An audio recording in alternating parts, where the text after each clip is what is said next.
श्रियकान्ताय कल्याणनिधये निधयेतिनाम् श्रीवेङ्कटनिवासाय श्रीनिवासाय मङ्गलम्।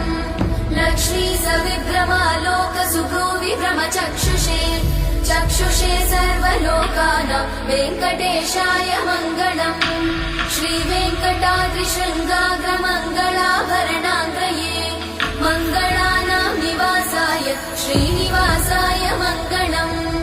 सर्वावयव सौन्दर्य सम्पदा सर्वचेतसां सदा सम्मोहनायास्तु वेङ्कटेशाय मङ्गलम्।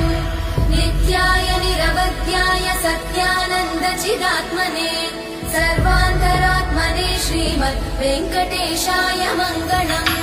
स्वतः सर्वविदे सर्वशक्तये सर्वशेषिने सुलभाय सुशीलाय वेङ्कटेशाय मङ्गलम्।